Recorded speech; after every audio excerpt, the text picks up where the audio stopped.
WLBT, celebrating Black History Month, is sponsored by Martin & Martin Attorneys and Counselors, Hope Credit Union, and Patty Peck Honda.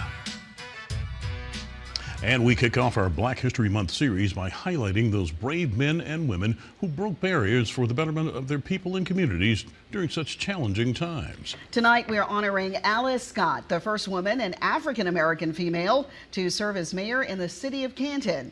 3 on Your Side's Chris Fields shares the controversy surrounding that highly contested election and what it was like serving in the city's top position. Chris.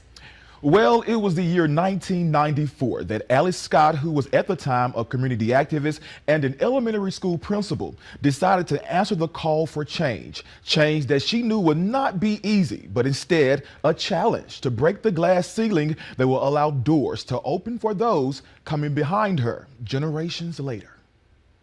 Born in Yazoo County, Benton, Mississippi, there I was the daughter of a farmer and gravel truck driver.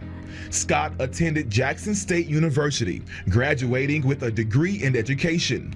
After climbing the ladder of success, she landed the role as principal at McNeil Elementary School in the early 90s. And that's where I was when the question came to me about needing someone to run for mayor.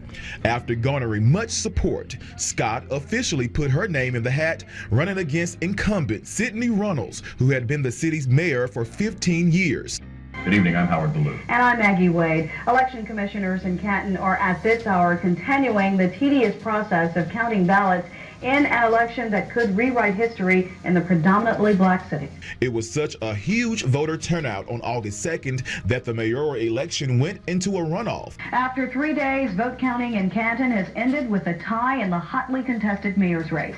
Incumbent Mayor Sidney Runnels and his challenger Alice Scott both ended up with 2,211 votes. So the attorney went to the judge and decided that we would have another 3 weeks to go back to the streets to talk with the constituents and campaign again. However, Scott says her and her campaign continued to experience setbacks. So that at that time, people were very fearful of going to the polls to vote because you were being harassed or sued or saying that you were cheating, you were doing things that you shouldn't do to win the election. So it was scrutinized very heavily. Frustrations grew amongst Canton residents after the police chief at the time ordered state troopers to flood the streets in the city.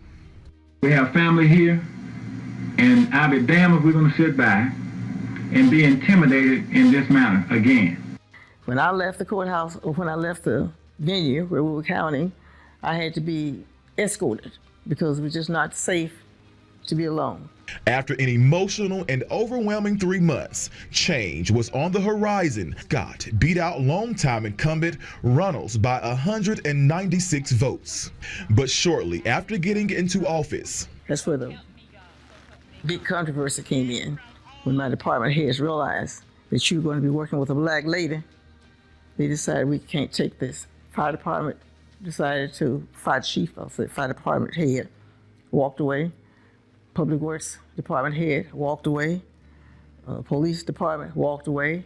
So then I was left with having to find enough top-level officials to help me run the city. Despite the odds stacked against her, newly elected Mayor Scott was able to rise above it all. One of the major accomplishments was the fact that working with supervisors and the governor at the time, we brought Nissan to Canton.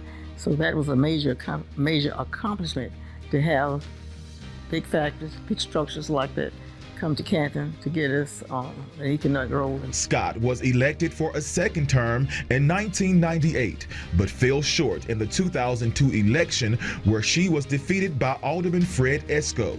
Though she's been out of the political spotlight for years, she has this to say for those planning to walk in her footsteps. You need to make sure that you identify with being a people person. You know, not being someone that you work above or operate above anyone. You need to stay on the level with your people. When it comes to her life and legacy, here's how Scott says she wants to go down in history.